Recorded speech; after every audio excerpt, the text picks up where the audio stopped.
Nous allons commencer pour respecter la ponctualité des uns et des autres. Et puis nous avons une formidable séance, donc ça serait dommage de l'amputer de quelques minutes. D'abord, un très grand merci à l'amiral Vandier d'être ici, d'inaugurer cette nouvelle session des Mardis de la mer. Un grand merci à tous ceux qui sont là. Je salue les étudiants qui sont en train de commencer un parcours d'histoire maritime. Je voudrais saluer l'ensemble des personnalités. Je ne peux pas citer tout le monde. Je voudrais bien sûr citer en premier lieu et remercier de sa présence amicale, bien sûr, Frédéric Moncani de Saint-Aignan, le président du cluster maritime français, qui a organisé de Manomètre de formidables assises en compagnie du président de la République. Je voudrais saluer également l'amiral Alain Oudot de Dainville, qui est ancien chef d'état-major de la Marine, les confrères de l'Académie de Marine, le préfet Henri Masse. Je voudrais dire peut-être un tout petit mot, le temps que notre doyenne vous accueille, amiral. Vous êtes dans la lignée de vos prédécesseurs, puisque sans la moindre exception, tous les chefs d'état-major de la Marine sont venus dans cette maison depuis 1995. Alors, ce n'était pas le centre d'études de la mer à l'époque, c'était dans le cadre d'un colloque assez inoubliable parce qu'on était en plein mouvement social. C'était en décembre 1995. C'était l'amiral Alain Oudot de Dainville qui est venu avec les moyens du bord, c'est le cas de le dire. Et puis, nous avons petit à petit continué notre partenariat avec l'Institut français de la mer, les Mardis de la mer, bien évidemment, et vous êtes dans une université qui a un cursus d'histoire de la mer, qui accueille 320 étudiants cette année, et nous menons des cours d'histoire de la mer de la première année jusqu'au doctorat. Et je peux vous dire que c'est la démonstration qu'il n'y a pas besoin d'être breton, ou même normand, ou même basque pour aider la mer, et que même ici, à l'intérieur des terres, la mer séduit, intrigue. Et je suis très heureux de constater, année après année, à quel point il y a un engouement de la part des étudiants, et pour la mer, et pour cette mer en 3 dimensions qui ouvre à la géopolitique. Voilà. Donc je vous souhaite, au nom de chacun, une excellente conférence, amiral, en vous renouvelant tous nos vœux pour votre mission, puisque vous venez de prendre la barre de chef d'état-major de la Marine. Et bien sûr, notre doyenne va vous dire tout de suite un petit mot pour vous accueillir officiellement.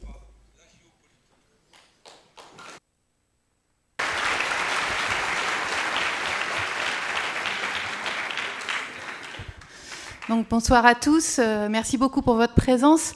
J'ai le grand plaisir de vous accueillir dans cet auditorium au nom du recteur Emmanuel Petit, qui a malheureusement un empêchement de dernière minute et ne peut être présent parmi nous, et en mon nom propre en tant que doyenne de la Faculté des Lettres, puisque nous avons la grande chance à la Faculté des Lettres d'accueillir ce très beau cycle de conférences qui existe déjà depuis de très nombreuses années.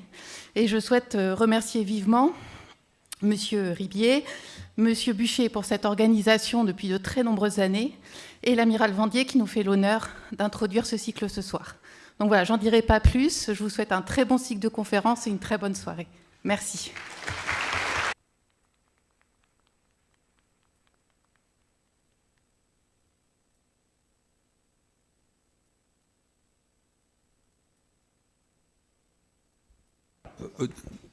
Ribier va vous faire un tout mot d'accueil également au son du bordage du canon. Oh là là. Bon, je vais éviter de toucher. Pour ce début d'année.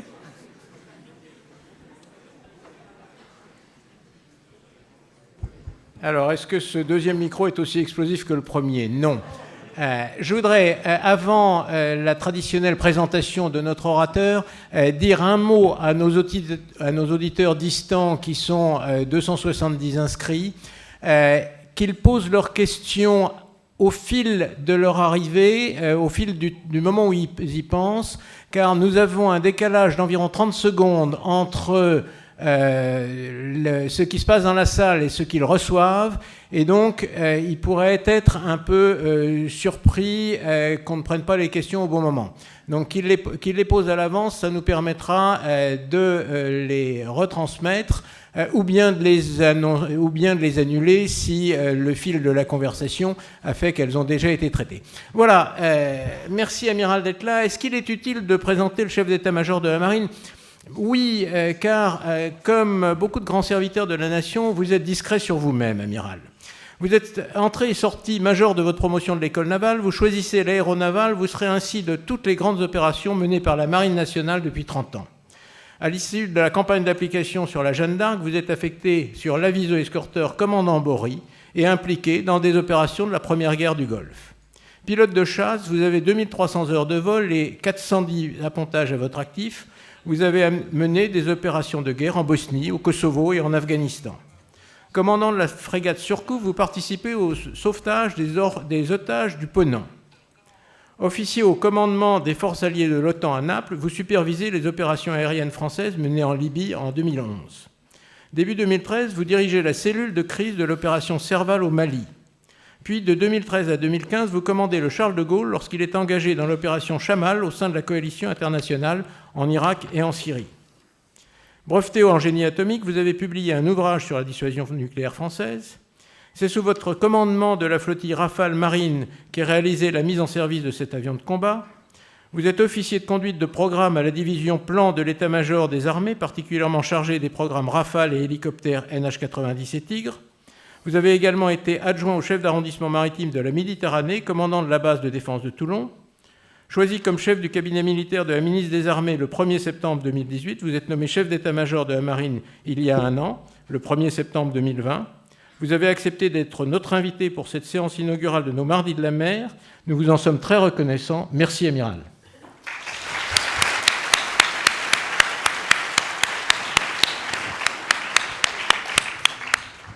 Un, deux ? Oui, ça marche. Bon, d'abord, je voudrais vous féliciter, parce qu'effectivement, souvent, on dit de la mer que c'est ce que les Français ont dans le dos quand ils regardent la plage. C'est la phrase de Tabarly. Et ici, vous faites mentir cette phrase qui est de la déprime collective. Et je constate un peu partout que l'intérêt des Français pour la mer est fort, ne se dément pas à travers les années, et le public très cosmopolite de cette soirée, regroupant des jeunes, je sais pas, de quasiment 18 ans, je pense qu'il y en a qui ont 18 ans ici, voilà, donc des tout neufs, et puis des anciens qui ont sillonné les mers et qui donc sont là aussi pour vous accompagner. Donc félicitations de rentrer dans ce cycle de conférences, ce cycle de formation qui va vous donner des clés, et ce soir je vais essayer de vous en donner quelques-unes, et vous donner des clés de compréhension du monde tel qu'il est en train de devenir, en train d'advenir, et donc profitez vraiment de cette formation qui va vous apporter beaucoup. Alors, l'actualité a été assez forte, je pense qu'on en reparlera dans les discussions. Il y a eu, vous avez entendu parler de l'affaire des sous-marins avec l'Australie et le pacte entre l'Australie et les États-Unis et le Royaume-Uni. Les choses s'accélèrent de manière extrêmement forte. Et donc je vais vous brosser un tableau un peu en deux temps. Un premier tableau qui va être un peu classique, et je prie les anciens de m'excuser. Je vais redire des choses qu'ils connaissent par cœur, mais qui sont utiles de préciser pour les jeunes. Donc la mer, la richesse, sa richesse et ses opportunités, et puis un tableau plus géopolitique sur ce qui est en train de s'ouvrir devant nous, en termes à la fois d'opportunités, mais aussi de risques. En ce qui concerne le marin militaire que je suis, donc l'objectif n'est pas de vanter plus que ça les mérites de la mer, et ça vous aurez toute l'année pour le faire, mais de comprendre, et ça va être l'objectif de mon exposé, de comprendre pourquoi les sources de compétition. Et il y a compétition parce qu'il y a convoitise. En fait, la mer est une extraordinaire source de richesse. Et aujourd'hui, probablement après une certaine pause géopolitique, eh bien aujourd'hui on se réintéresse massivement à la mer. Alors la mer, d'abord, c'est de la géographie. La France est le deuxième espace maritime mondial, avec une zone économique exclusive de 11 millions de kilomètres carrés, ce qui représente grosso modo, à l'échelle des surfaces émergées, la surface des États-Unis plus celle du Mexique. Ces ZEE sont vivantes, c'est-à-dire elles sont vivantes sur le plan juridique, puisqu'elles évoluent au gré du droit. Et donc vous avez peut-être, les spécialistes savent qu'il y a eu tout un débat sur l'extension au plateau continental qui a donné une augmentation de la surface de ces zones économiques exclusives, et qu'elles sont aussi le lieu de friction entre un certain nombre de pays, y compris entre la France et des voisins. Et donc plusieurs accords de délimitation ont été conclus ces dernières années, notamment Wallis et Futuna, un accord avec l'Italie, un accord en Guyane Antilles, et puis des différends qui sont toujours en cours avec l'Espagne. La Méditerranée est une zone où le recouvrement des ZEE est extrêmement complexe. Un différend avec Madagascar et les îles françaises qui sont, ou les îlots émergés qui sont autour de Madagascar, avec les Comores, avec Maurice, avec le Vanuatu. Donc cette géographie nous expose, et c'est une des grandes particularités de la France en tant que puissance européenne, c'est que probablement c'est la puissance européenne la plus exposée à l'international du fait de son domaine maritime. Nous sommes les riverains des 5 océans. Et à ce titre, nous sommes membres légitimes de beaucoup de conférences, de cycles de discussions, d'organisations qui discutent du droit de la mer. Et je vous en reparlerai. La France a cette année, en ce qui concerne la marine, la présidence de l'IONS, donc ça s'appelle l'Indian Ocean Naval Symposium. Nous avons reçu des mains de l'Iran le leadership de cette organisation, dont les chefs se réuniront à Paris au mois de novembre. Nous avons 1,6 million de nos ressortissants qui sont actuellement dans l'Indo-Pacifique et qui vivent donc très très loin de chez nous. Donc c'est une manière de vous dire qu'on est concerné. On est concerné et ce n'est pas parce que c'est de l'autre côté de la planète que ça ne nous regarde pas. La mer, ce sont des ressources. Ce sont des ressources pour se nourrir, avec une croissance démographique mondiale qui est quand même, bien que vers la stabilisation, on voit sur cette planche en 2100, on pense atteindre entre 9 et 11 milliards d'êtres vivants sur cette planète, eh bien, la pêche représente un gisement de protéines considérable. Aujourd'hui, 3 milliards d'êtres humains dépendent des ressources en protéines d'origine marine. En 2018, on a atteint un nouveau record, 86,4 millions de tonnes ont été issus de la capture, auquel il faut ajouter l'aquaculture, ce qui a fait 5% de plus par rapport aux 3 années précédentes.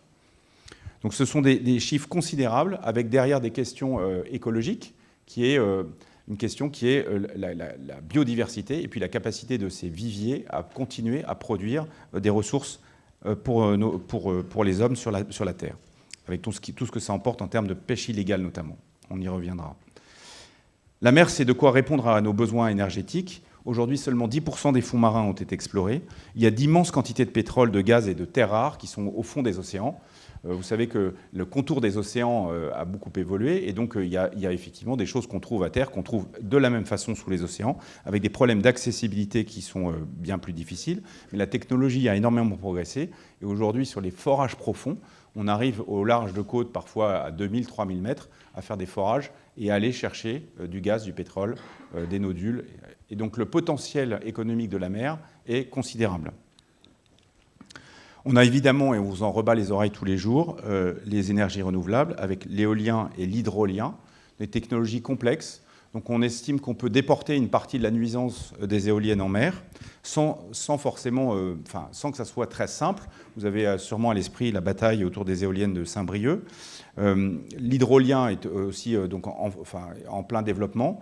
Il y a des années les usines marémotrices de la Rance, et donc il y a aussi un potentiel énergétique lié à la marée qui est fort et qu'on envisage d'exploiter encore de manière plus importante. Pour reprendre le mot de Fontenoy, la mer est une sorte de bibliothèque à ciel ouvert, une immense source d'innovation pour la recherche dans de multiples domaines. C'est là où la vie est apparue, et donc il y a une source d'inspiration scientifique absolument considérable. On a des exemples comme par exemple la colle qui utilise les moules avec des adhésifs résistants à l'eau, l'utilisation des tentacules du poulpe pour pouvoir concevoir des robots en chirurgie, la carapace de la crevette qui a permis d'inventer des plastiques biodégradables. Donc la mer est une véritable source d'inspiration, y compris pour des technologies de pointe. La mer, ce sont des échanges et de l'industrie, c'est le commerce. Le secteur maritime dans l'économie mondiale, on prévoit, aujourd'hui l'OCDE prévoit qu'il passe de 1,6 milliard de dollars à 3 milliards de dollars. Et donc ce secteur est en plein développement. Alors le commerce en mer, c'est quoi? C'est d'abord transporter par voie de mer est estimé à 6 fois plus rentable que par la route et nettement moins polluant. Pourquoi c'est rentable? Parce que quand vous partez de la Chine et que vous voulez aller à Rotterdam, si vous y allez par voie terrestre, vous pouvez compter le nombre de frontières et donc de taxes et donc de douaniers que vous allez rencontrer sur votre chemin. Alors vous pouvez le faire même par train. Les forces françaises d'Afghanistan ont été rapatriées par train et je peux vous dire, pour avoir assisté aux discussions au CPCO, que ça nous a coûté fort cher et c'était fort compliqué. Donc on voit sur cette planche à quel point le transport maritime est devenu en fait un énorme booster du commerce international. Et donc on a assisté au cours de ces dernières années, grâce aux progrès technologiques, à la croissance démesurée des bâtiments en mer. Et donc là, vous avez le Jacques Sadé, un porte-conteneurs de 21 400 conteneurs de CMA-CGM. Pour vous donner les ordres de grandeur, vous avez à peu près une quinzaine de ces bateaux qui passent tous les jours le canal de Suez. en montant, à peu près le même en descendant. Si vous sommez le nombre de containers qui passent, vous avez à peu près 230 000 containers de 20 pieds qui passent le canal de Suez tous les jours. J'ai donné le chiffre sur CNews, c'est l'équivalent d'un an de consommation de Rungis qui passe tous les jours dans le canal de Suez. Si vous mettez tous les containers sur des camions, vous les mettez à la queue leu-leu sur une autoroute entre Brest et Berlin. Tous les jours. Tous les jours. Voilà, donc c'est simplement considérable. Et puis là, vous avez le plus gros paquebot du monde qui a été produit, dont la construction se termine au chantier de l'Atlantique. 9300 passagers, c'est juste considérable. Je l'ai visité pour sa construction. C'est de l'hôtellerie défiscalisée de masse. C'est assez impressionnant. Donc le transport maritime a explosé au cours de la dernière décennie. 11 milliards de tonnes en 2018, avec la mise en service des monstres dont j'ai parlé. Alors la mondialisation, ce n'est pas une nouveauté. Hein. Dès la fin du 19e, il y a eu un énorme boost de commerce international. C'était déjà le cas dans les temps avant, au XVIe siècle, avec les premières circumnavigations, avec les échanges transatlantiques, avec le développement du commerce, de l'argent transpacifique, les routes de la soie. Donc tout cela n'est pas nouveau. Mais en fait, on est aujourd'hui sur une dynamique qui a repris son accélération. 90% du commerce mondial est maritime. Et il faut noter que malgré la crise sanitaire, aucun des transporteurs majeurs n'a souffert de la crise. C'est-à-dire que finalement, le trafic de containers, le commerce mondial, lui, ne s'est pas franchement arrêté. Et on assiste plutôt à un engorgement aujourd'hui dans les ports. Si vous allez dans les magasins aujourd'hui, vous avez partout des ruptures de stock. Samedi dernier, j'étais chez Ikea. La moitié de mon panier n'était pas là, en fait. Rupture de stock. Et ils sont incapables de vous dire quand ça arrivera, parce que c'est dans des containers qui sont sur les différents ports, et ils ne savent pas quand ça va arriver. Un véritable embouteillage. La richesse de la mer, donc, c'est son industrie maritime. Le GICAN, donc le groupement des industries d'armement, a fait un très bon rapport en 2020, où il estime que l'industrie navale, aujourd'hui, en France, c'est 46 500 emplois directs. C'est 11 milliards de chiffre d'affaires, donc 45% à l'export, 5 milliards de civils, 6 milliards de défense. Et donc ce sont 500 entreprises qui travaillent dans le domaine. Donc peut-être que vous qui êtes étudiant aurez la chance de rentrer dans ces différents secteurs pour les promouvoir et les développer. L'industrie maritime, c'est le développement continu du transport, donc je l'ai dit, en dépit des velléités de réindustrialisation, pas de coup d'arrêt pour le Covid. C'est aussi l'essor de nouvelles technologies avec la dronisation sous-marine, j'en reviendrai dans la confrontation militaire. Le 2019 a été une année record pour l'industrie éolienne, avec l'installation de 60,4 gigawatts de capacité, soit 19% de plus qu'en 2018. Et puis les énergies fossiles, je vous l'ai dit, n'ont pas dit leur dernier mot, puisque les systèmes d'exploitation d'hydrocarbures offshore nous sont loin d'être en disparition, et donc on voit se développer l'offshore profond. La mer, ce sont des échanges numériques. Donc je pense que vous savez, parce qu'on l'a rabâché depuis plusieurs années, que c'est aujourd'hui plus de 90% des échanges numériques. C'est-à-dire qu'aujourd'hui, l'espace assure des communications, on va dire, en temps réel pour des endroits où il n'y a pas tellement d'accès, mais le gros du flux numérique passe aujourd'hui dans des câbles qui sont mouillés en Atlantique, dans la Méditerranée, dans le Pacifique, et qui véhiculent le trafic Internet. Alors, si les opérateurs européens de télécommunications disposaient de 50% des câbles transatlantiques à l'origine, c'est-à-dire dans les années 60-70, aujourd'hui, la plupart des câbles, c'est-à-dire plus de 90%, sont aujourd'hui aux mains du GAFA. Aujourd'hui, c'est Google, Amazon, Facebook, Apple qui sont les opérateurs des câbles. Aujourd'hui, quand vous regardez, quand vous avez une box chez SFR ou chez Bouygues, donc on vous vend le fil qui va jusqu'au répartiteur. Ça, c'est ce que vous vend Bouygues. Et après, c'est Google. C'est-à-dire que Google est en général à moins de 2 km de chez vous et c'est Google qui fait tout le reste du travail. Si vous n'avez pas de compte sur Facebook, Facebook vous en fait un derrière votre adresse IP. Parce qu'il sait exactement où vous habitez, il voit à quelle heure vous travaillez, combien de gens sont sur votre box, qu'est-ce que vous achetez, donc combien vous gagnez, qui vous êtes, à quoi vous intéressez, etc. Voilà, donc le numérique, il va chez vous. Et puis ensuite, il descend grâce au câble. Google, hop, il va aux États-Unis et dans les centres de données. Vous avez vu qu'il y a eu une panne de WhatsApp et de Facebook hier. J'espère que ça n'a perturbé pas trop de monde. Voilà. Ce n'était pas un câble qui a été coupé. Hein. Voilà. On y reviendra aussi. Voilà, la mer, c'est le nautisme, c'est la plaisance. Il y a aujourd'hui, on compte 13 millions de plaisanciers en France. 13 millions, c'est quand même pas rien. L'immatriculation de plaisance augmente tous les ans. Il Il y a 5500 entreprises qui travaillent sur le secteur avec 5 milliards de chiffre d'affaires et 43 000 salariés. La mer, c'est aussi le rayonnement, la diplomatie. Donc, comme je vous l'ai dit, nous sommes présents sur tous les océans. Nous sommes quasiment présents dans tous les forums mondiaux qui traitent de la mer, des pôles, de la biodiversité, sur le droit maritime, sur l'économie, sur la pêche, etc. etc. J'étais hier à la DG Mer à l'Union européenne, où j'ai discuté avec sa directrice de la pêche illégale. Voilà, donc l'Europe aussi est très présente sur ces sujets-là. Et donc nos ambassadeurs sont missionnés. La France est très présente sur le sujet de la sécurité maritime. La Marine nationale a développé un centre qui s'appelle le MICA Center d'information, de fusion d'informations maritimes. Et ça sera un des sujets de la présidence française de l'Union européenne. La France est également exemplaire en matière de sécurité environnementale. Et donc nous développons de manière très régulière des programmes avec nos alliés, avec les riverains de l'océan Indien. Là, vous avez une photo du forum qu'on a tenu à La Réunion au fin juin de cette année, où c'était donc ce forum de l'IONS, Indian Ocean Navy Symposium, qui rassemble les pays les plus improbables entre eux pour discuter de ces problématiques de biodiversité, de changement climatique, de ce qu'on appelle le HADR, c'est Human Assistance Disaster Relief, où on essaie de se mettre en commun sur des problématiques qui nous unissent. Donc dans la même salle, on avait un Iranien, un Pakistanais, un Indien, un Qatari, un Émirati. Voilà, donc c'est un côté assez improbable. On discute, on prend le café ensemble. Je pense pas, je pourrais demander à l'amiral ou d'autres d'Inville, est-ce que vous avez déjà fait une bilatérale avec votre homologue iranien? Non, je l'ai rencontré en ISD, parce qu'on a fait la guerre l'un contre l'autre.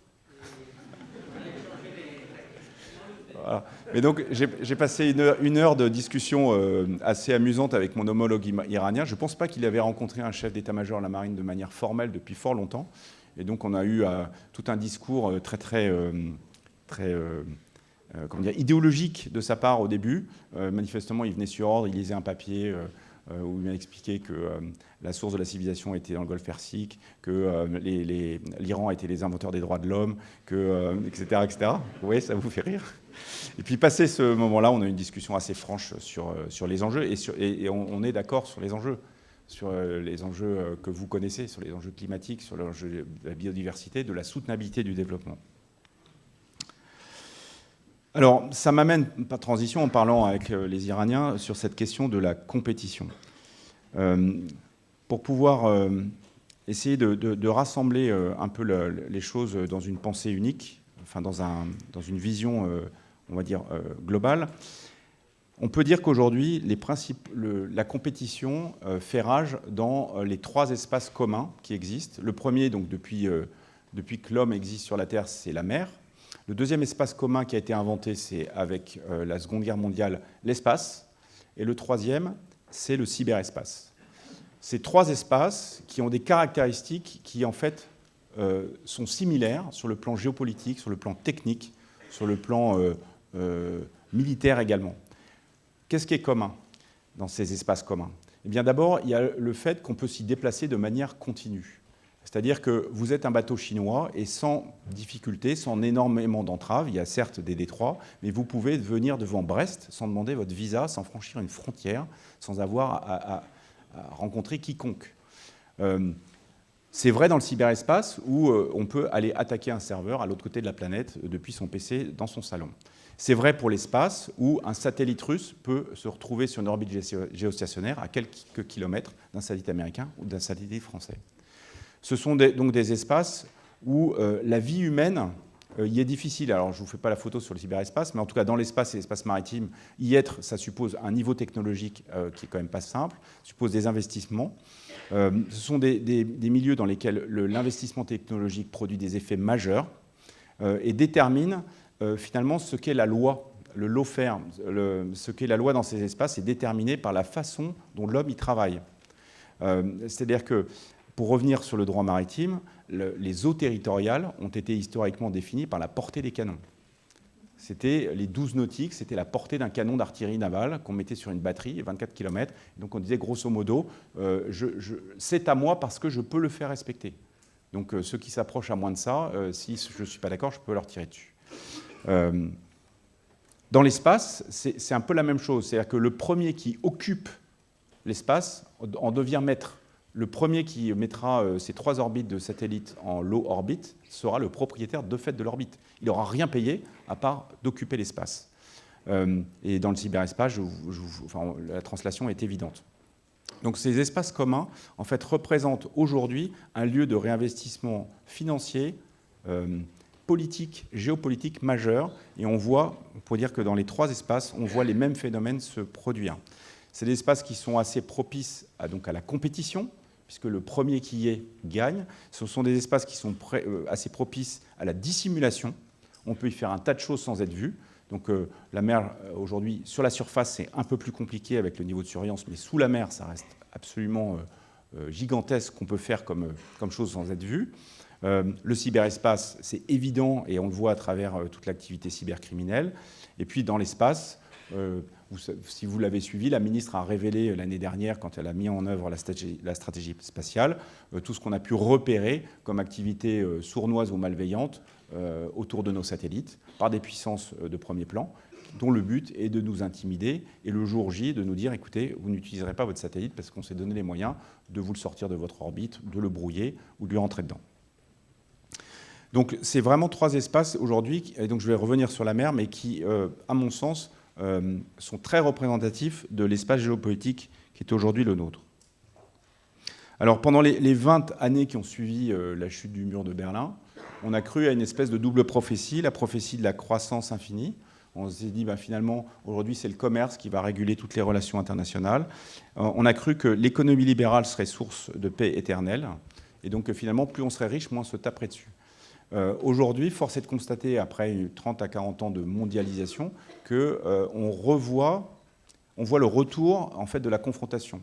On voit des tensions assez importantes, et dans les espaces communs, tous ces espaces se militarisent, ou se remilitarisent pour l'espace maritime.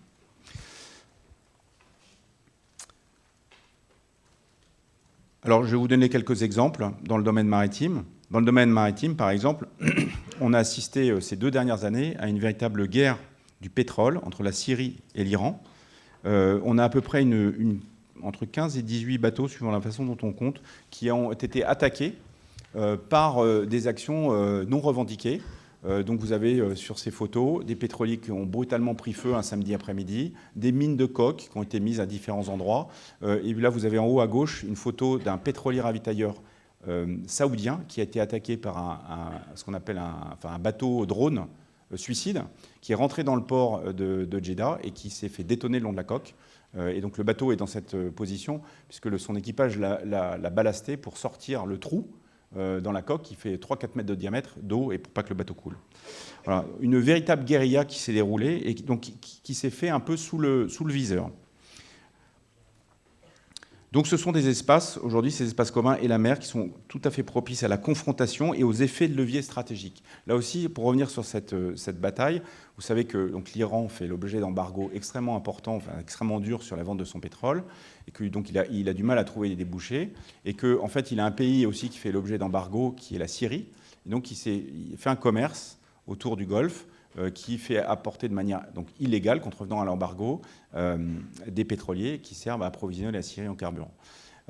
Et donc, évidemment, il y a des gens qui ne sont pas tellement d'accord avec ce commerce et qui donc se sont donné les moyens, sans résolution de l'ONU, sans force militaire visible, d'empêcher ce commerce. Et c'est assez efficace. Alors, la compétition en mer, c'est également, j'en ai un peu parlé, le réarmement naval. C'est quelque chose qui est absolument sidérant. C'est-à-dire qu'aujourd'hui, le réarmement naval est devenu une réalité quasiment partout dans le monde. Un réarmement naval qui est partout dans le monde, quasiment sauf en Europe. Et quand je dis dans l'Europe, je devrais dire dans l'Union européenne, puisque les Britanniques, eux, ont fait le virage avec grand fracas il y a 18 mois avec leur Integrated Review. Donc, la mer du réarmement, en fait, c'est le réarmement chinois. Donc, ils l'ont annoncé à la fin des années 90, et puis ils l'ont affirmé de manière très claire avec leur livre blanc 2013. Les Chinois, c'était simple. C'est un pays qui, à la fin du XIVe siècle, a tourné le dos à la mer. Ils ont brûlé tous les navires de plus de 40 mètres, ils ont coupé la tête de l'amiral qui commandait la flotte, et ils ont dit, OK, notre problème est à terre, les envahisseurs viennent de terre, etc. Et la mer représente une menace pour ce que nous sommes. Dans le livre blanc de 2015 des Chinois, ils écrivent « Nous ne recommettrons pas 2 fois la même erreur ». Et donc les Chinois attribuent leur asservissement et donc leur déliquescence au XVIIIe et au XIXe siècle, et puis au début du XXe, au fait qu'ils avaient tourné le dos à la mer. Et donc ils se sont constitués une puissance maritime. Donc aujourd'hui, les géants du transport sont des géants chinois. Vous avez des photos, si vous allez les voir sur Internet, des ports chinois, où vous avez des kilomètres et des kilomètres de quais et de containers, et qui sont à la mesure de ce que je vous disais sur le canal de Suez. Et puis, à la fin des années 2000, ils se sont réarmés sur le plan... donc, ils ont développé une puissance navale, donc ils ont réarmé leur marine. Et aujourd'hui, la puissance de ce réarmement est réellement inquiétante. Pour vous donner quelques chiffres, donc on citait en 2019... On disait ils mettent l'équivalent du tonnage de la marine française à l'eau tous les 4 ans. L'accélération a fait, et puis la taille de la marine a continué à descendre, que maintenant c'est tous les 3 ans. Voilà. Donc tous les 3 ans, ils mettent l'équivalent de ce que la marine française a dans les ports. On a un jour où ils ont mis simultanément en service un SNLE, donc un sous-marin nucléaire lanceur d'engins, c'était la première photo. Ils ont mis un porte-hélicoptère d'assaut de 30 000 tonnes, et ils ont mis un croiseur lance-missiles de 10 000 tonnes avec 120 lanceurs verticaux de missiles, soit l'équivalent d'au moins 3 de nos FREMM, 3 de nos frégates. Donc ça va extrêmement vite, et ça inquiète beaucoup. Donc sur la planche suivante, voilà, vous avez aujourd'hui, donc alors les chiffres sont toujours, ce sont des chiffres, mais aujourd'hui vous avez donc le nombre de bâtiments chinois qui dépassent ceux de l'US Navy. Et donc j'ai rencontré mon homologue début septembre. C'est une véritable inquiétude chez les Américains parce que, quelle que soit la qualité du matériel chinois, et on pense aujourd'hui qu'il est en train de monter très vite, elle est en train de monter très vite, en fait, ça donne à la marine chinoise une ubiquité supérieure à celle de la marine américaine. Et donc ils sont assez inquiets puisque la capacité d'accélération de leur outil industriel, c'est-à-dire la capacité à suivre la pente des Chinois, aujourd'hui, est en question. Alors on peut dire que c'est la Chine, c'est un pays qui a beaucoup profité de la mondialisation, mais en fait aujourd'hui il y a un véritable effet d'entraînement, et donc aujourd'hui beaucoup de pays se réarment. Donc là vous avez la précédente, vas-y remets la précédente. La précédente, vous voyez la tête d'un patrouilleur des Coast Guard chinois. Vous avez le petit, ça c'est à peu près ce qu'on a nous, nos avisos, et puis vous voyez les très très gros bateaux qui sont là pour surveiller le domaine maritime que les Chinois sont en train d'essayer de privatiser. Je reviendrai dessus. Suivante. Voilà, là vous avez quelques photos de démonstration de force. Donc là c'est un exercice allié, hein. Là c'est la marine coréenne, mais vous voyez la puissance, pour un pays comme la Corée, la puissance de son développement naval. Tous les pays de la zone y vont. L'Inde met 45 bateaux de guerre sur cale en ce moment. Le Japon, Singapour, l'Australie, on pourra peut-être avoir des questions sur les affaires de sous-marins, l'Indonésie. Donc on peut dire tout ça c'est loin et c'est à cause des Chinois, mais même chez nous, la Turquie, l'Égypte, l'Algérie. Alors là on a quelques planches. Donc ça c'est le porte-avions, le dernier né des porte-avions indiens. Suivante. Là on a une nouvelle frégate japonaise. Suivante. Un sous-marin donc indonésien. Suivante. Et puis là, vous avez quand même, ça c'est assez impressionnant, c'est un porte-hélicoptère d'assaut turc, donc qui est sur les plans des porte-aéronefs d'assaut espagnols. Et donc ils sont en train de construire un porte-drone de 25 000 tonnes, donc au fond de la Méditerranée. Suivante. Voilà à peu près. Donc ça, vous avez 2 exemplaires qui ont été vendus par la France à l'Égypte. L'Égypte a mis plus de bateaux à la mer dans les 4 dernières années que la marine française. Suivante. Et puis vous avez cet exemple du tir d'un missile calibre la semaine dernière. Donc la photo n'est pas de la semaine dernière parce qu'on n'était pas là pour le voir, mais on a su qu'il s'avait tiré. Donc depuis un sous-marin classique algérien de construction russe. Et donc ce missile de croisière, 1400 km de portée. Les Algériens ont 5 ans avant la France la capacité à tirer des missiles de croisière depuis leur sous-marin. Donc une véritable accélération extrêmement forte partout dans le monde de la militarisation des mers.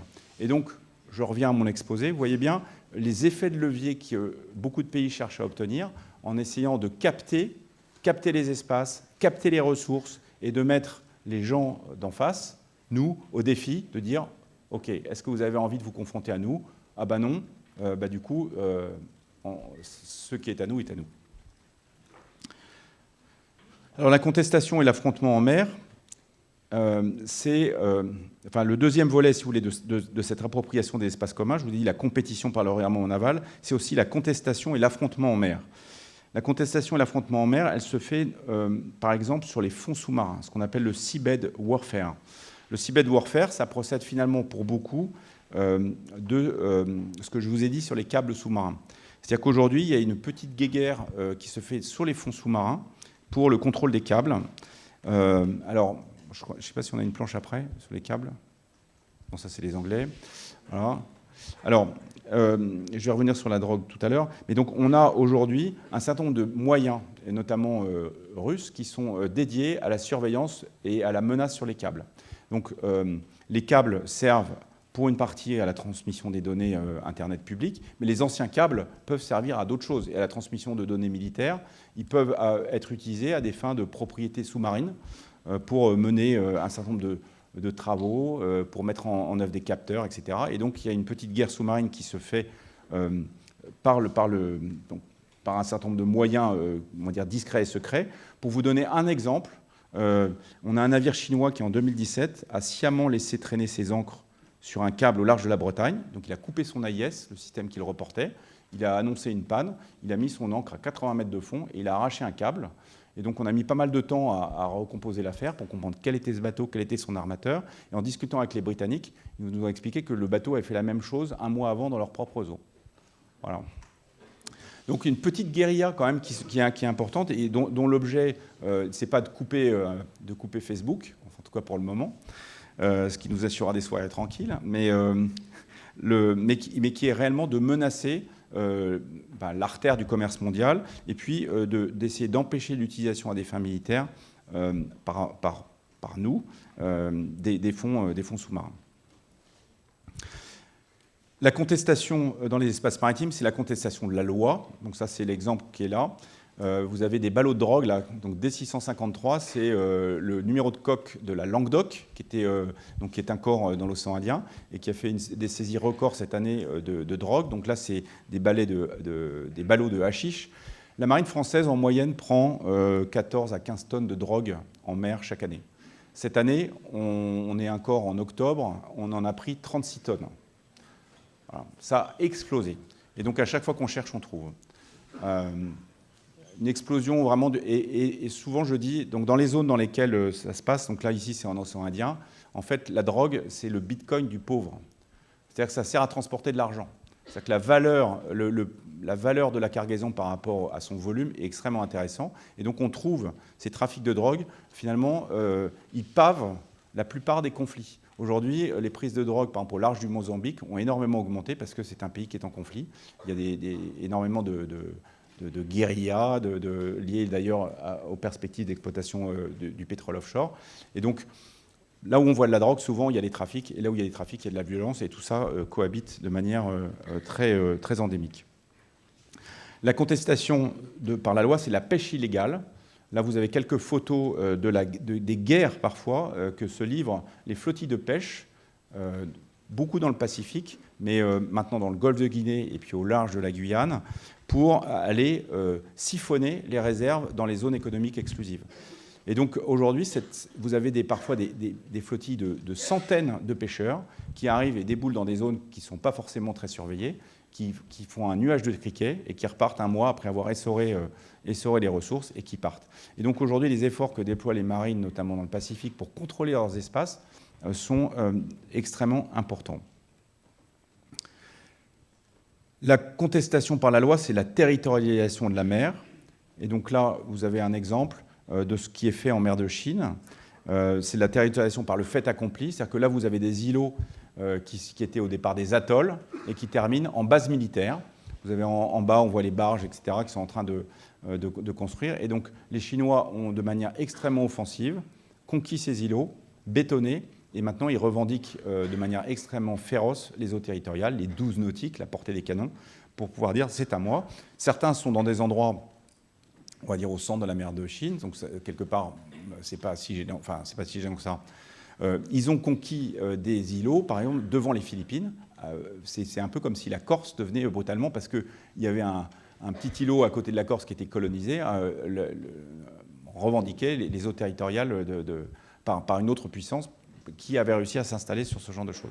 Donc aujourd'hui, les Chinois, par la loi, sont en train de privatiser la mer de Chine. La mer de Chine, grosso modo, sa taille, c'est la taille de la Méditerranée, à peu près. Hein. Ça fait 3000 km de long. Et donc ils sont en train de dire, tous les bateaux qui rentrent, civils ou militaires, doivent se déclarer à la Chine. Et donc ils ont ces espèces de porte-avions fixes qui vont leur permettre de contrôler.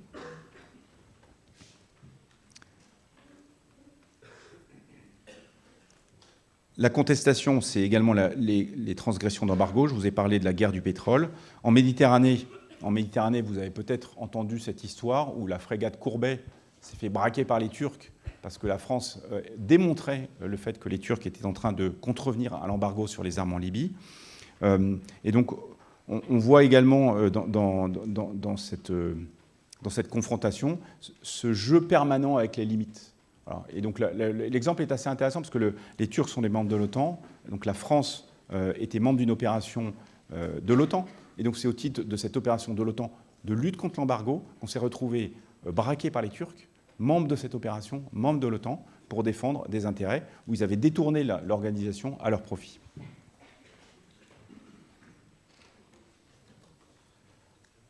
Voilà, les exemples sont extrêmement nombreux, donc je vais pas on pourra en revenir peut-être dans les questions, mais en fait, en tout cas, c'est en train de monter assez fort. Aujourd'hui, nos bâtiments de guerre sont de plus en plus challengés en mer de Chine. Les derniers qui sont passés ont quand même fait l'objet de plusieurs tentatives d'abordage de la marine chinoise, où ça s'est terminé à moins de 50 mètres. On a des vidéos assez impressionnantes de frégates chinoises qui se mettent en route de collision en haute mer, hein, on n'est pas dans des eaux territoriales, en disant « vous êtes chez moi, partez ». Voilà, beaucoup de pression. Alors, à ces expressions de la conflictualité viennent s'ajouter d'autres risques. Je les ai évoqués un petit peu tout à l'heure. Ce sont les risques liés au changement climatique. On en a beaucoup parlé lors du sommet à La Réunion. La distribution des richesses est aujourd'hui modifiée par l'accumulation de chaleur dans les océans. C'est-à-dire qu'aujourd'hui, le réchauffement climatique se traduit par ce que vous connaissez de plus emblématique, c'est-à-dire la fonte des glaciers, la disparition de la calotte glaciaire. Mais fondamentalement, ce qui est beaucoup plus impressionnant, c'est l'augmentation de la température des océans avec une modification profonde de la biodiversité. Qui dit changement de température, dit changement de plancton, dit changement en fait, des espèces marines. Et donc aujourd'hui, les prévisions de ressources halieutiques sont en train de baisser. Donc aujourd'hui, on estime que d'ici 2050, on pourrait faire face à une baisse de 40% des prises de poissons dans les zones tropicales. Et donc, on voit, si vous voulez, cette dynamique où réchauffement climatique égale changement du lieu où vous pouvez trouver des ressources, et donc tentative de prédation. C'est-à-dire que vous n'en avez plus chez vous, du coup, il faut aller les piquer ailleurs. Et si le ailleurs n'est mal défendu, eh bien finalement, ça devient votre propriété. Et donc, ces affaires de pêche illégale sont une bonne expression des effets de long terme du développement à la fois de la population et puis des effets du développement de l'évolution climatique. On a également, et aujourd'hui ça commence à être bien documenté, la multiplication des phénomènes météorologiques extrêmes. Tous les marins savent ce que ce sont les conditions d'apparition des cyclones. Et donc c'est très très lié au gradient de température sur la mer, aux affaires de vent. Et donc aujourd'hui on sait que les événements très, très puissants, les cyclones, ont tendance à devenir plus fréquents et plus dévastateurs. C'est lié aussi au fait que plus de monde habite près des côtes. Et donc, les conséquences de ces événements sont plus importantes. Et donc, ça a été notamment les discussions qu'on a eues lors du sommet à La Réunion, où on va faire un exercice avec plusieurs pays en mars 2022, avec la mission Jeanne d'Arc, un exercice de HADR, de Human Assistance Disaster Relief, au large de l'Inde, enfin en Inde, justement pour fédérer nos efforts en disant dans les prochaines années, on aura de plus en plus d'occasions de devoir coopérer pour que nos moyens militaires viennent au secours des populations. Bon, vous avez tous entendu parler de l'évolution du niveau de la mer. À certains endroits, plus 50 cm ou plus 1 mètre. Ce n'est pas parce que les glaciers fondent. Hein. Ça, faites un test avec un glaçon dans votre verre, vous verrez que ça ne fait pas monter le niveau. En revanche, c'est que la mer se dilate. C'est-à-dire que plus elle est chaude, plus elle se dilate. Et donc, 2 degrés dans la température de la mer, ça fait des millions de mètres cubes d'eau en plus, en fait. Et donc, c'est ça qui fait monter le niveau de la mer. Et donc, on s'attend à des déplacements de population importants, notamment dans la partie du Pacifique, où certains atolls sont à peine au-dessus de la mer. Et puis, dans les zones, par exemple, le delta du Gange, au Bangladesh, on voit bien que les côtes vont être profondément façonnées par l'augmentation du niveau de la mer. Alors, je vais en revenir à la Marine nationale, et puis comme ça, on passera assez rapidement aux questions. Donc, la Marine nationale, face à tous ces enjeux, eh bien, que faisons-nous? Alors, une des difficultés, enfin, en tout cas, une des réalités à laquelle je fais face, c'est qu'on a connu, après la chute du mur de Berlin, un désarmement continu qui a réduit, si on prend la marine de 1960 et la marine d'aujourd'hui, elle a été divisée par un facteur plus de 2. Donc c'est assez important. Il y a eu la fin du service national. Et puis donc on a poursuivi de manière assez accélérée la décroissance des moyens. Et puis on a retardé le renouvellement des moyens. Et donc on a fait durer un certain nombre de vieux bateaux. On a accepté ce qu'on appelle des réductions temporaires de capacité. C'est qu'on a dit, bon, en fait, vous devriez avoir ces moyens, mais vous ne les avez pas. On vous promet, vous les aurez plus tard. Donc vous verrez. Et donc aujourd'hui, la marine française continue à réduire son format jusqu'en 2026. Le trou le plus profond de ce qu'on connaîtra en termes de format, il est encore devant nous. Donc les lois de programmation militaire ont permis de lancer les programmes. Donc on les a lancés à partir de 2018, 2019, 2020. On a lancé beaucoup de programmes. Vous avez entendu parler du successeur du porte-avions, qui arrivera en 2037. On a lancé le successeur des gros sous-marins, dont vous aviez la photo tout à l'heure, qui arriveront à partir de 2033. Le temps capacitaire est un temps long. Il faut 10 à 15 ans pour produire un programme d'armement. Donc, paradoxalement, ce n'est pas parce qu'on a mis de l'argent pendant une loi de programmation militaire qu'on en a les effets immédiats, en tout cas dans le domaine naval. Donc, face à tout ce que je vous ai décrit, le plan que j'ai mis en œuvre, c'est un plan de volontarisme réaliste. C'est-à-dire, ce que je demande aux marins, c'est d'être capable de se battre, au sens général du terme, c'est-à-dire d'agir, avec un tendanciel de moyens qui est encore en train de baisser, en ayant la vision des enjeux, ceux que je vous ai donnés, et donc en utilisant au mieux les moyens qui nous sont donnés pour répondre aux différentes questions et en se penchant sur les questions d'avenir. En se disant, finalement, par tous les enjeux que je vous ai décrits, finalement, comment est-ce qu'avec nos moyens et les moyens futurs, on va pouvoir les prendre en compte. Donc, trois volets dans notre plan. Un volet sur la marine de combat, où on se réapproprie le combat naval. Il y a, je me souviens, j'étais un corps enseigne de vaisseau. Il avait été décidé, non, j'étais lieutenant de vaisseau, on avait décidé de ne pas renouveler les missiles antinavires. On devait avoir un missile antinavire supersonique, c'était dans les années 2000. On avait dit, c'est pas la peine parce qu'il n'y aura plus de combat naval. Aujourd'hui, je ne sais pas si c'est très raisonnable de penser ça. On voit à quel point tous les pays qui s'équipent de matériel de pointe. Donc, marine de combat, c'est l'ambition que nos marins se repenchent sur les questions du combat naval, de la supériorité, de la surprise, dans un univers technologique qui a radicalement changé, avec la surveillance satellite, avec les systèmes d'information, les webcams. Si vous abonnez, il y a un certain nombre de sites sur Twitter où vous pouvez quasiment suivre les flottes du monde dans les ports, où on voit tel sous-marin, telle frégate, tel porte-avions arriver en escale à n'importe quel endroit du monde. Donc la capacité à se dissimuler est différente et la façon d'avoir la surprise est différente. Marine de combat, c'est également dans l'esprit des officiers mariniers, c'est aussi réinvestir ce que veut dire l'engagement personnel. L'engagement personnel dans un monde qui est moins facile et où la probabilité de devoir utiliser les armes est quand même très supérieure. Cette accumulation d'armement nous oblige à nous poser de véritables questions sur ce que veut dire être militaire en mer, combattant. Le deuxième axe, c'est l'axe marine en pointe. C'est l'objectif de réduire autant qu'on le peut le temps capacitaire. C'est d'être au rendez-vous des possibilités de la technique plus vite.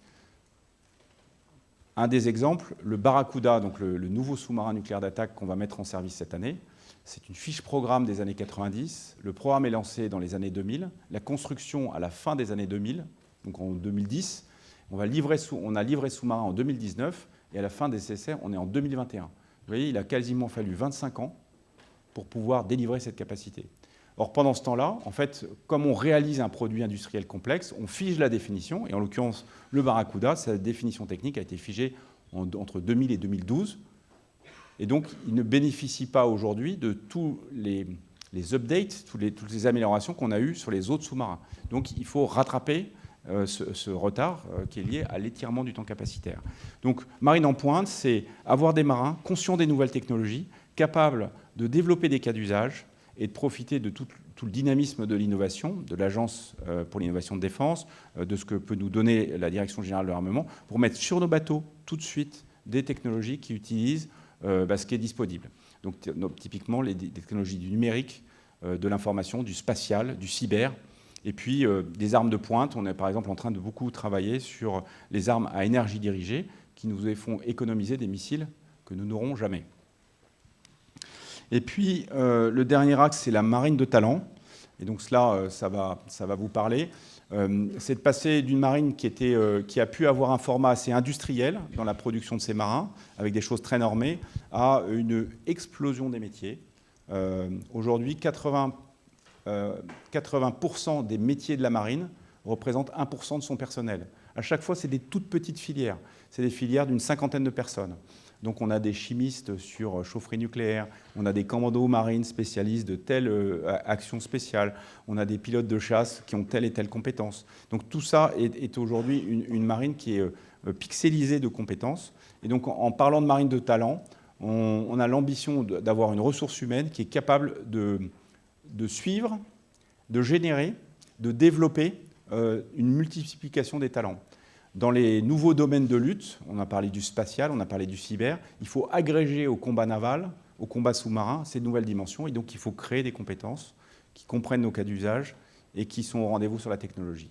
Marine de talent, c'est aussi tirer tout le parti de la... Alors, on parle de mixité, c'est le mot entendu, mais donc de l'augmentation du nombre de femmes qui rejoignent les rangs de la marine et qui nous apportent, là aussi, une manière de voir, une manière d'agir dans la plupart des métiers de la marine. Donc ce plan est ambitieux, ce plan est volontariste et il s'appuie sur ce qui nous a été donné par vous, par les Français, par la loi de programmation militaire, et donc il se prépare à aborder le monde que je vous ai décrit. Voilà, donc je ne vais pas revenir. Après, il y avait quelques planches, mais je pense que je vais aller directement aux questions sur l'organisation de la marine. Je vais peut-être vous dire un mot donc, sur l'action de l'État en mer. On a donc 4 fonctions stratégiques, avec le cœur donc, de la marine qui est la dissuasion. Mais donc, la marine est organisée pour des missions militaires, je vous dis marine de combat. Et puis, elle est organisée aussi parce qu'elle soutient, elle participe, elle dirige l'action de l'État en mer. L'action de l'État en mer, c'est une mission qui est aux ordres du Premier ministre, qui est pilotée par le secrétariat général de la mer. Et donc, nous contribuons à l'exercice de l'autorité de l'État en mer. J'ai parlé de beaucoup de points juridiques. Et la marine exerce des responsabilités en mettant en œuvre des moyens et puis en exerçant les fonctions de préfet maritime. Donc, vous avez le préfet maritime de Cherbourg, de Brest et de Toulon, qui sont des véritables préfets, qui ont des pouvoirs de réquisition et qui mettent en œuvre l'ensemble des administrations, dont la marine, dans la surveillance de la pollution, le respect des arrêtés sur les fonds marins, les situations de crise, la pêche, etc. etc. Voilà. Et donc la marine a 2 volets. Et alors quand je parle de marine de combat, je dis aux gens qui font l'AEM que ce sont les sentinelles des ennuis de demain. Voilà. C'est toute l'action de l'État en mer, en fait, porte, et je vous l'ai expliqué avec la pêche, en fait, des grosses confrontations. Alors devant nos côtes, peut-être pas tellement, mais en tout cas outre-mer, de manière assez claire. Voilà, je vais terminer en vous renouvelant vraiment tous mes encouragements pour suivre ce séminaire, pour suivre cette formation. Je crois réellement que vous faites bien parce que vous serez au balcon, ou en tout cas vous participerez, puisque vous rentrerez dans la vie active, à un véritable changement de cycle géopolitique, et puis vous serez au cœur des problématiques du développement humain du prochain siècle. Mes marins sont réellement aux premières loges de cette accélération du monde.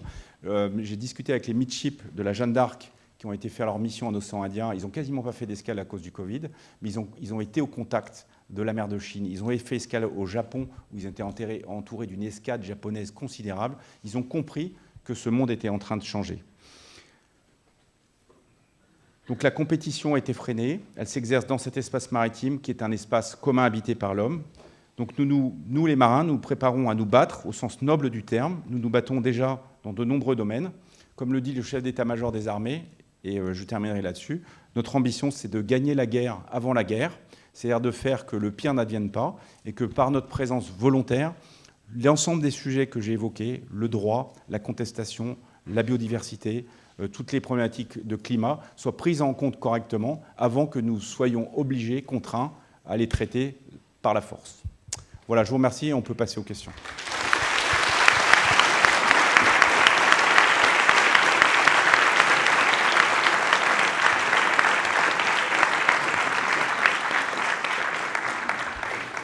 Merci infiniment, Amiral, pour ce cours magistral qui va grandement me faciliter les choses dans les prochaines semaines. Donc, magnifique ouverture. Alors, il y a beaucoup de questions déjà que je vois apparaître effectivement au niveau de nos amis qui sont distanciels. Comme on l'évoquait, on est en fait 634. Il y a 279 personnes qui sont sur le site Internet.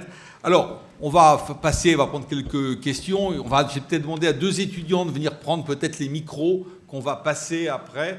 Quand vous intervenez en salle, merci d'avoir la gentillesse de vous présenter. Peut-être pour commencer, le temps qu'on se prépare les micros, on a une question de notre ami Francis Vallat, que vous connaissez bien, qui vous salue, et qui lui dit, me référant aux résultats de l'étude océanique, ça, les stratèges, Francis, démontrant le lien irrésistible entre puissance, prospérité et puissance maritime, n'est-il pas inutilement provoquant vis-à-vis de la Chine de lui dénier plus ou moins clairement le droit de disposer d'une flotte militaire très importante, alors qu'elle devient l'une des puissances les plus conséquentes?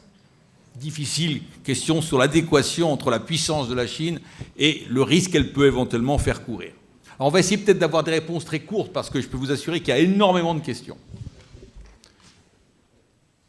J'ai discuté de cette question avec le chef d'état-major de la marine de Singapour, l'amiral Beng. Donc, la marine de Singapour, c'est un peu la Suisse dans le Pacifique. C'est un pays où finalement tout le monde passe. Ils forment les officiers des différentes marines du quartier. Ils voient tout le monde. Et l'amiral Beng, c'est un amiral qui a 38 ans, qui a été formé à Harvard et dont la vocation est de devenir ministre de la Défense de Singapour. Donc un type extrêmement brillant. Et il me disait, cet été, j'étais à Singapour le 27 juillet dernier, il me disait en fait, ce qui est inquiétant sur la Chine, c'est que d'abord, ce n'est pas un pays, c'est un parti.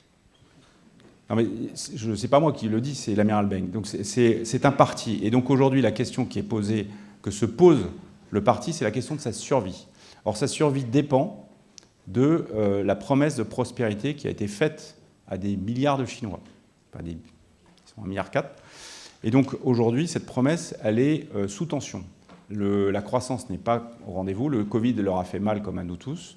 Et donc, il y a une inquiétude générale dans le quartier, dans la zone, c'est que c'est la fuite en avant. On sait que finalement, quand on a des problèmes intérieurs, la fuite en avant, c'est la meilleure façon de résoudre ces problèmes intérieurs, en tout cas pour un certain temps.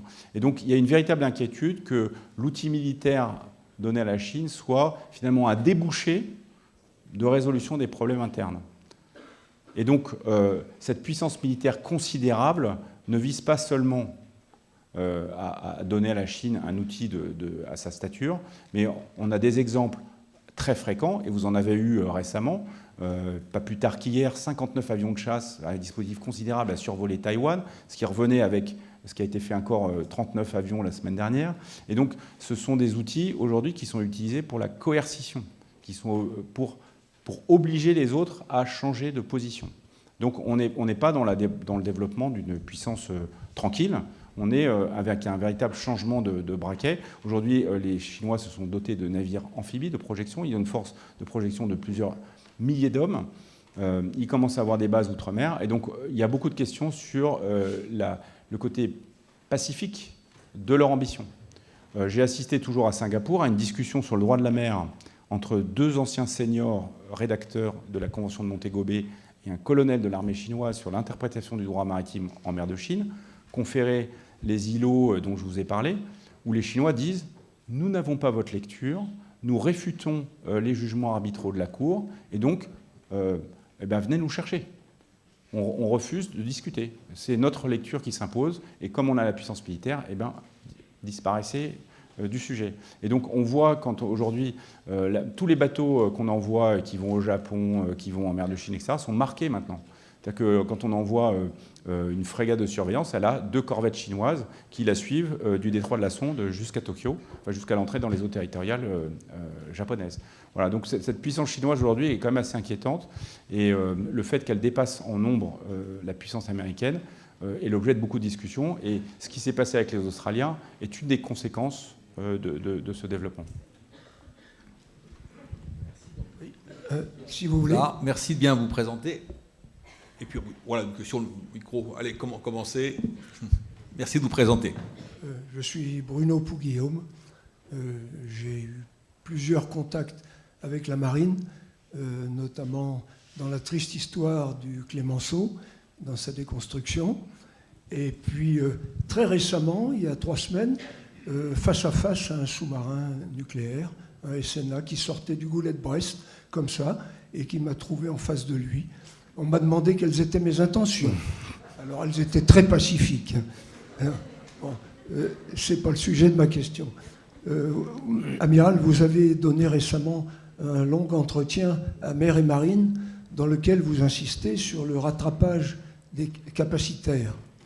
Et dans le rattrapage capacitaire, vous citez beaucoup le nombre de bateaux. Vous l'avez recommencé ici, notamment les frégates. Et je me demandais s'il n'y avait pas d'autres rattrapages capacitaires qu'on devrait faire dans la marine, notamment du côté du renseignement. Vous avez des oreilles d'or, mais on se fait avoir par les Australiens. Bon, pas notre secteur, ça, mais... Notamment du côté de la gestion de vos bateaux à déconstruire. Ça, c'était mon expérience. Et vous confiez ça à la DGA, où vous dépendez d'un certain nombre d'institutions qui me Alors paraissent... on a compris la question parce qu'il y a beaucoup, donc on va essayer de faire des questions très très courtes. Bon. Sur le Et des réponses courtes malgré l'ampleur et les conséquences. Sur les questions de capacité, bon, je l'ai un peu évoqué, mais donc la marine va être complètement renouvelée, enfin, vraiment en profondeur entre maintenant et 2030. Donc on a nos dernières frégates multimissions qui sont en train d'arriver. Les 2 dernières, l'Alsace et la Lorraine, sont construites. L'Alsace va être admise au service actif début 2022, la Lorraine 1 an plus tard. Vous avez entendu parler des frégates de défense intermédiaire, donc avec les histoires de la Grèce. On va en avoir 5 d'ici 2030. Nous allons renouveler complètement notre guerre des mines, avec des drones et des bâtiments support de drones. Nous allons rénover notre patrouille maritime, notre surveillance maritime outre-mer, nos patrouilles océaniques, nos patrouilles outre-mer, nos bâtiments ravitailleurs de force. Donc aujourd'hui, c'est un renouvellement considérable. Et donc la difficulté pour le chef que je suis, c'est de gérer à la fois la décroissance qui est devant nous, encore, pendant 4-5 ans, et puis une réaccélération extrêmement vigoureuse qui, en 2030, laissera la marine complètement renouvelée dans ses moyens. On aura largué à peu près tous les vieux bateaux des années 90. Voilà. Je pense que ça répond à votre question. Après, pour la déconstruction, aujourd'hui, je pense que c'est une affaire qui est derrière nous. Le pic de déconstruction, ça a été lié au pic de désarmement de la flotte. Aujourd'hui, pour ceux qui vont dans la Pinfeld et qui vont voir le cimetière de bateaux à l'Envée-d'Evenec, il est quasiment vide. Je suis passé devant hier, il y a 3 jours. Voilà, on a réussi à trouver la filière et aujourd'hui, c'est plus tellement une question. Merci, Amiral. Oui, bonjour. Erwan Lerec, en bilicencié sur sciences politiques. C'est très drôle de voir comment les mêmes questions reviennent à peu près, parce que là aussi, c'est par rapport à l'enjeu capacitaire. Parce que la marine est touchée, comme toutes les autres armées, par la question de la masse, notamment pour se préparer au combat de haute intensité. Et ma question était tout simplement, quelles sont les réponses actuelles qu'on peut trouver face aux trous capacitaires qu'on va avoir et que vous avez évoqués. Et que je pense que c'est un sujet qui revient beaucoup, notamment, étonnamment. Donc, tout simplement, ceci. Bon, la masse, on a beaucoup discuté avec le nouveau SEMA. Pour un pays qui a connu la levée en masse, Première Guerre mondiale, c'est quelque chose qui est quand même très évocateur. On a une chance, c'est qu'aujourd'hui, on a une dissuasion nucléaire qui nous protège de la Grande Guerre patriotique. C'est-à-dire que le jour où il faudra demander à 1, 2, 3, 5, 10 millions d'entre vous de prendre les armes pour aller vous battre, en fait, ce jour-là, il n'arrivera pas, parce que c'est le jour où on aura les armes nucléaires à employer, ou en tout cas menacées de leur emploi. Donc la masse, si vous voulez, c'est cette question, enfin en tout cas cette référence avec la levée en masse aujourd'hui, elle n'est pas réellement opportune. En revanche, la question qu'on peut se poser, et on se la pose tous, nous les 3 chefs d'état-major d'armée, c'est la question de la résilience. C'est-à-dire de faire que vous n'ayez pas tellement peu de moyens que chaque engagement de moyens devient stratégique. C'est-à-dire que si vous avez, face à une marine qui a 20 bateaux, vous en avez un, il vous le coule, vous avez perdu la guerre. Vous en coulez un en face, vous n'avez pas changé grand-chose. Donc il y a les questions d'équilibre. Voilà. Aujourd'hui, je pense que les Européens, dans leur ensemble, ont probablement pas compris encore à quel point le réarmement mondial devait les obliger pour être un minimum crédible. Et donc, cette question des formats, je pense, est devant nous. Alors, évidemment, si vous voulez, si on mettait la pédale d'accélérateur à fond aujourd'hui, à moins de passer, tout le monde parle d'économie de guerre, etc., ce qui n'a pas beaucoup de sens aujourd'hui. Et donc, si on disait, OK, on fait un effort fondamental, aujourd'hui, ne délivrerait qu'à horizon post-2030. C'est le temps capacitaire. Si on veut faire des frégates de défense intermédiaires supplémentaires, elles arriveront post-2030. Si on veut faire plus de sous-marins nucléaires d'attaque, c'est 2035 le rendez-vous. Donc on est vraiment dans du temps long. Et c'est tout c'est vraiment le message que je vais vous faire passer, c'est que sur l'océan, dans l'espace commun, on est quand même sur des dynamiques de long terme, des dynamiques d'investissement, où finalement il faut parfois 5 ans, 10 ans pour créer une capacité, pour avoir des gens qui sachent la mettre en œuvre, et donc pour avoir un effet militaire. Alors comment faire? Parce que moi je reviens sur mon plan, marine de combat, etc. C'est ce que je dis à mes marins. Quand vous n'avez pas la masse, vous pouvez avoir les leviers. C'est-à-dire que si vous pesez 50 kg tout mouillé et que vous voulez bouger une armoire normande de 200 kg, qu'est-ce que vous faites? Vous prenez une bûche et une baramine. Donc vous mettez la baramine sous la porte de l'armoire, vous mettez votre bûche et avec vos 50 kg, si la bûche est bien placée, vous soulevez l'armoire. Bon, et bien c'est un peu ça. C'est-à-dire que l'objectif de ce que nous développons dans notre plan, c'est d'avoir des effets leviers. C'est d'avoir des choses où, quand on va voir notre président, on est capable de lui dire, si vous faites ça, monsieur le président, en fait, vous allez obtenir de l'effet. Vous allez obtenir de la menace sur ceux qui nous embêtent. Vous allez obtenir des résultats avec une mise de fonds qui n'est pas si considérable que ça. Je vous donne un exemple. Sur la pêche illégale, on a monté avec une start-up rennaise qui s'appelle Unseen Labs, de la surveillance des océans avec des satellites en forme de cube, donc des petits satellites lancés par une fusée en Nouvelle-Zélande. Et donc ces satellites sont capables de faire l'analyse comparée entre l'AIS, donc le système de reporting automatique des bateaux, et leurs radars. Là où on trouve des radars et pas d'AIS en masse, c'est qu'il y a la pêche illégale. Donc on surveille toute une partie de notre océan Pacifique, notre zone ZE de Polynésie, grâce à un satellite. Ça ne nous coûte pas cher. C'est un contrat à 200 000 € par an. Voilà, donc c'est pas cher. Et donc on arrive à faire des choses, et donc ça c'est du levier. Quand je vous ai dit les armes à énergie dirigée, si la DGA est capable de me construire des lasers de puissance sur mes frégates, à chaque fois que j'utiliserai un laser de puissance pour casser un drone à 50 000 €, j'aurai économisé un missile à 1 million d'euros. Donc ça va aller assez vite. Donc toute la réflexion capacitaire, c'est pas de se lamenter sur les bateaux que j'aurai peut-être, que je n'ai pas aujourd'hui, que j'aurai peut-être en 2035. Et donc ça, c'est la question que vous pouvez vous poser en tant qu'électeur. Mais en tout cas, moi, en tant que chef aujourd'hui, c'est comment, avec les moyens qu'on m'a donnés et ceux que j'aurai dans le court terme, pouvoir faire mieux et donner aux politiques des véritables effets de levier.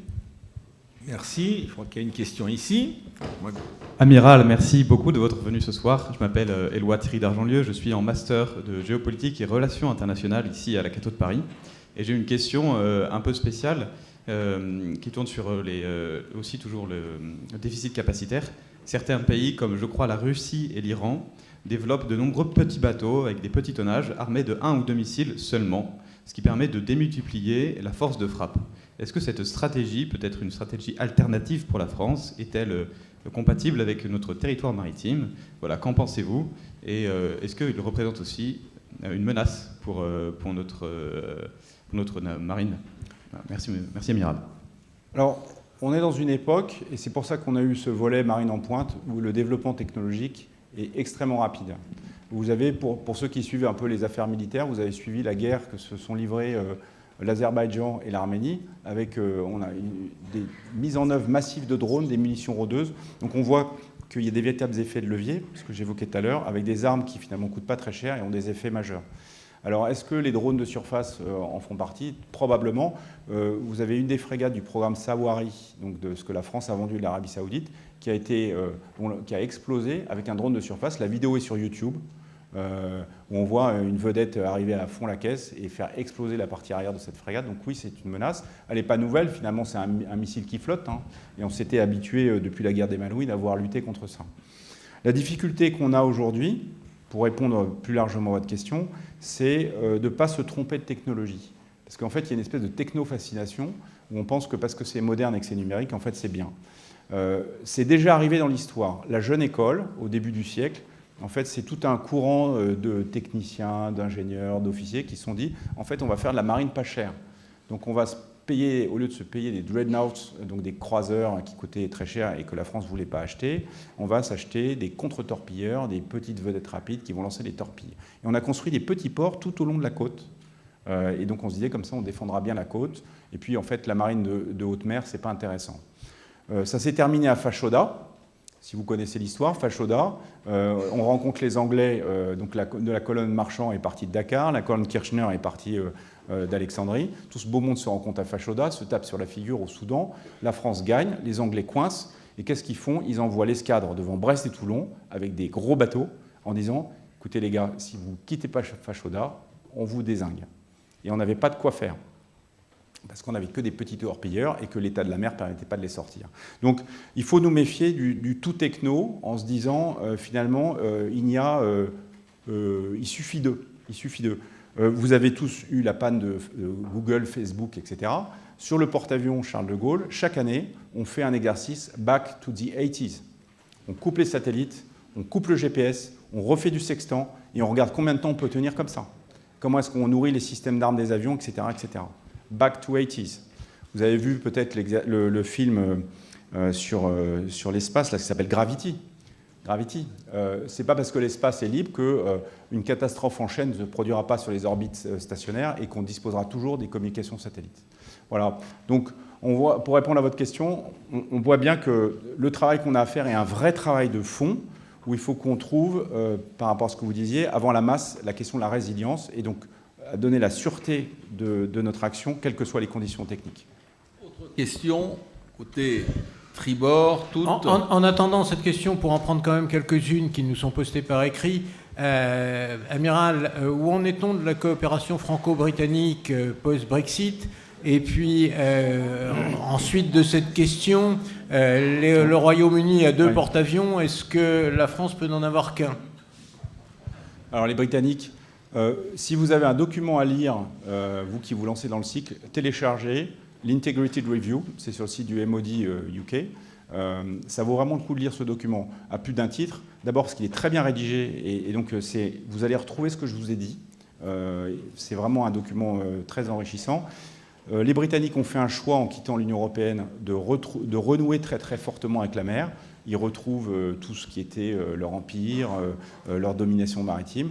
On ne sait pas encore si aujourd'hui ils vont arriver à le faire. En tout cas, ils ont affiché cette ambition. Donc la coopération avec eux aujourd'hui, avec l'Union européenne, c'est fini.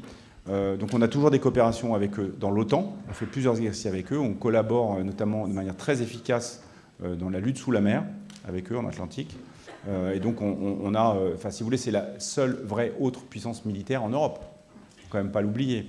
Et c'est des gens qui ont effectivement plus de porte-avions que nous, qui demain auront plus de frégates, qui ont déjà plus de sous-marins, et donc c'est forcément des gens avec qui il faut qu'on travaille. Après, sur le deuxième porte-avions, c'est une question qu'il faut que vous posiez à vos députés, et puis que vous posiez avant de mettre votre bulletin de vote. Moi, la Marine nationale, aujourd'hui, avoir un deuxième porte-avions, je vous dis simplement, c'est m'acheter 25 Rafales de plus, 2 frégates de défense antiaérienne, un sous-marin nucléaire d'attaque, me construire des quais, me recruter à peu près 3000 marins, etc., etc. Donc vous voyez bien que dans le budget qui m'est donné, aujourd'hui, ce n'est pas une question que moi je me pose le matin en me rasant.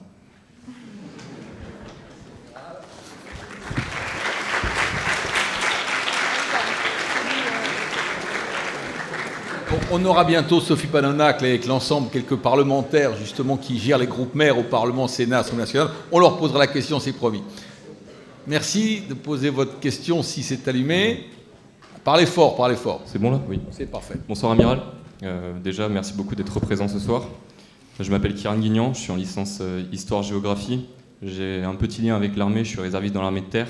Et quand je vois l'actualité, quand je me lève et que je vois des alliés, veuillez m'excuser des termes, qui viennent nous savonner la planche dans la crise des sous-marins, j'aimerais en savoir un peu plus sur comment ça va se dérouler dans les prochains mois et surtout comment ça a pu arriver, que ce soit des alliés qui fassent cette crise tout simplement. Je vous remercie. Alors, si on fait un peu d'histoire, vous allez sur Internet et vous lisez le discours de De Gaulle le lendemain de Mercel-Québien. Lisez-le. Lisez-le. Le discours de De Gaulle, le lendemain du Marcel Kébir, la France a perdu 1300 marins, donc qui se sont fait transformer en bouillie, en saucisses grillées à Marcel Kébir. Donc c'est une véritable infamie. Et De Gaulle, 3 jours après, dit « Ne vous trompez pas d'ennemis. Ne vous trompez pas d'ennemis. » Donc si vous voulez, je reprends ce parallèle pour vous parler de l'Australie. Quelle que soit la manière dont nous avons été traités, et qui n'est pas digne, qui est même indigne, ça vous donne une petite idée du grand jeu qui est en train de se faire. Et ce grand jeu, il est par essence violent. C'est-à-dire que les intérêts qui sont derrière les uns et les autres sont des intérêts puissants, et donc la force du réalignement est violente. Donc on peut dire que le réalignement des Australiens sur la ligne américaine est quelque chose d'extrêmement brutal. Et on n'est qu'au début d'un certain nombre de choses de ce type-là. Donc si vous voulez, il ne faut pas mettre son ego et son affect dans des choses qui sont aussi puissantes que celles-là. Donc je pense qu'il faut regarder les choses avec beaucoup de lucidité. Et si vous vous placez du point de vue de ce que je vous ai dit sur la Chine, le fait aujourd'hui que l'Australie s'affiche clairement dans une politique alignée sur les États-Unis est un changement majeur dans l'équation stratégique de la zone. Voilà. Et c'est ça qui est en train de se produire. Donc après, on a envie d'en être, on n'a pas envie d'en être. Mais je pense que pour la France, une des particularités, c'est qu'on est présent dans la zone. On a la Nouvelle-Calédonie, on a la Polynésie, on a je vous ai dit, 1,6 million de Français qui sont dans la zone. Et donc, on est quand même concernés. Merci. Ah, les questions là où je n'ai pas vu, peut-être de ce côté-ci, oui. Bonsoir, Marie-Pia Hutin, je suis avocat, mais spécialisée en droit européen. C'est un terme, ce mot Europe, que je n'ai pas vraiment entendu ce soir. Et je voulais savoir si après la question sur l'Angleterre, la Grande-Bretagne, on devait oublier toute coopération européenne, ou si c'est quelque chose qui reste encore un espoir, notamment en termes d'enjeux financiers. Alors, je ne veux pas vous faire l'insulte de dire que vous dormiez, mais je vais parler quand même de la DGMAR, à laquelle j'étais hier. Je vous ai parlé de ma visite à l'Union européenne hier. Évidemment, l'Union européenne est présente et la présidence française de l'Union européenne, je crois avoir évoqué ça, est un des moments importants, notamment dans le volet maritime, où la France va partager avec l'Europe sa vision des enjeux maritimes. Il y a une politique de sécurité maritime de l'Europe qui a été développée. J'ai visité au mois de juin l'agence EMSA, donc l'European Maritime Security Agency, qui est à Lisbonne, qui fait un travail remarquable en termes d'information maritime. Il y a à Lisbonne le MAOC-N, donc le Maritime Europe Center Narcotics, qui fédère l'action des services de renseignement européens pour intervenir sur le trafic de drogue en mer. Et donc, on a des saisies de drogue considérables grâce à l'efficacité de ce mécanisme européen. Donc, l'Europe est évidemment présente. Après ça, il y a 2 questions fondamentales que je vous livre, et je ne vais pas y répondre. C'est est-ce que l'Europe peut être une Europe puissance avec une Allemagne, une Italie, un Pays-Bas, des Italiens, des Espagnols qui ne lâcheront jamais l'OTAN. Donc, ça veut dire quoi? Coexister en tant que puissance militaire à côté de l'OTAN. C'est une vaste question. Et la deuxième chose, c'est peut-on être une puissance sans être une puissance nucléaire et civile? L'Europe est antinucléaire, donc l'Europe peut-elle être une puissance? 2 questions que je vous laisse. Donc aujourd'hui, il y a plein de trucs à faire avec l'Union européenne. J'étais à la DG DEFIS hier après-midi, donc c'est la direction de M. Breton. On a parlé de technologie, d'investissement, ils ont beaucoup d'argent, ils vont nous aider dans un certain nombre de domaines. Mais voilà, la question fondamentale, c'est est-ce que cette ambition d'Europe de défense a du sens? C'est une question réellement politique que, là aussi, je vous invite à poser à vos élus. On va essayer de passer aux 3 dernières questions, là. Bonsoir, alors je m'appelle Hugo Leroy, je suis actuellement étudiant en 3e année de licence Histoire-Géographie. Et je posais une question toute simple.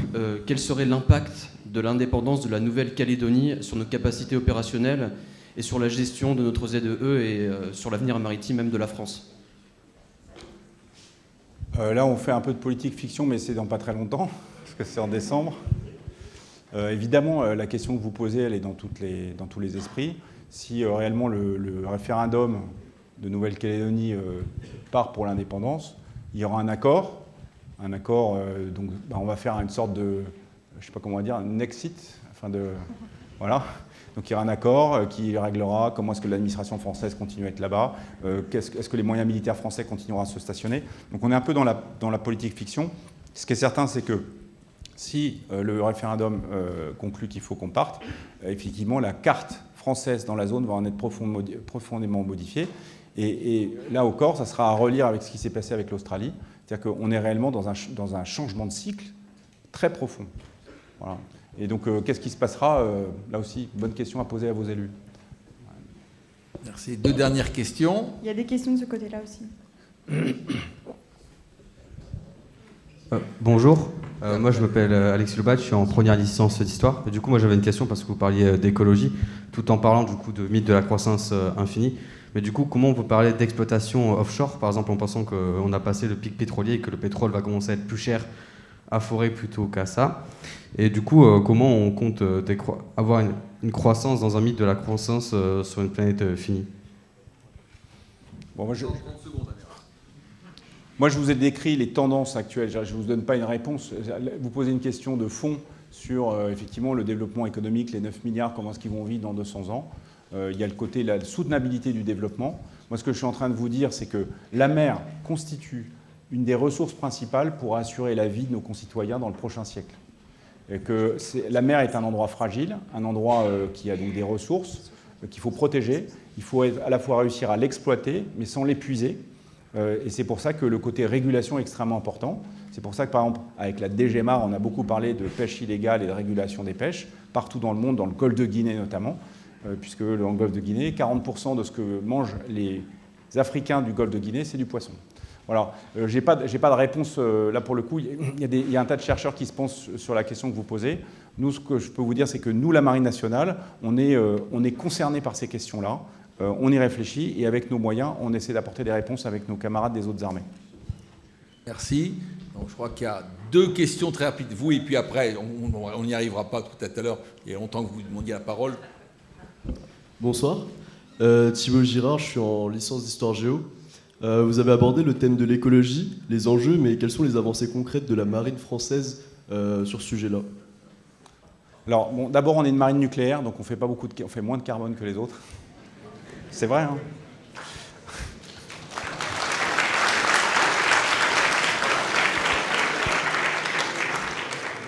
Ensuite, on a fait tout un travail sur nos nouveaux bateaux, de manière à ce que leur rendement énergétique et leurs caractéristiques permettent d'obtenir des véritables effets de réduction en termes d'émissions de carbone. Donc tous les nouveaux patrouilleurs qui vont aller outre-mer, en fait, ont des bateaux qui sont diesel électriques, dont la puissance diesel est strictement adaptée aux besoins de propulsion.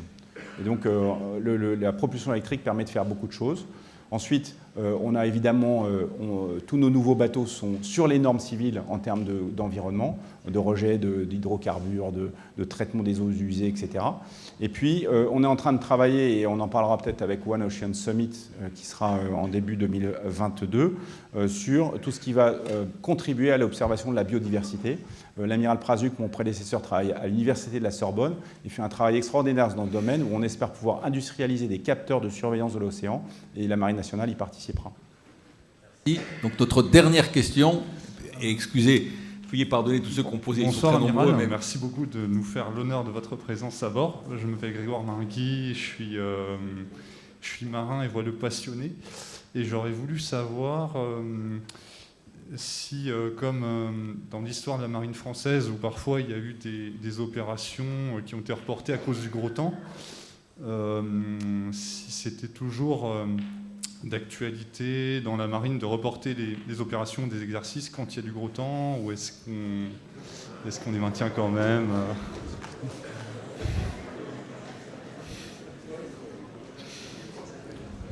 Bon, on a fait énormément de progrès dans la prévision météorologique. Donc aujourd'hui, on sait quand même mieux prévoir. Donc on subit moins, on sait où est le gros temps, donc on sait l'éviter, on sait l'anticiper, et donc on évite de se mettre dans des situations défavorables. Voilà. Maintenant, tout le monde a ses limites. Les plus gros porte-containers peuvent se casser en deux. Des bateaux de guerre coulent. Vous avez des cyclones. Il y a un bateau de Bourbon il y a quelques années qui a disparu au large des Antilles ou de la Guyane. 11 hommes à bord. Le bateau s'est retourné après avoir une panne. Il a coulé. Voilà, donc la mer, ça reste un milieu comme la montagne, comme l'espace, un milieu adverse. Je vous l'ai dit, il y a peu de gens qui vivent en mer. Et donc c'est parce qu'on est professionnel qu'on arrive à utiliser au mieux jusqu'aux limites, les moyens qu'on a. Merci, Amiral.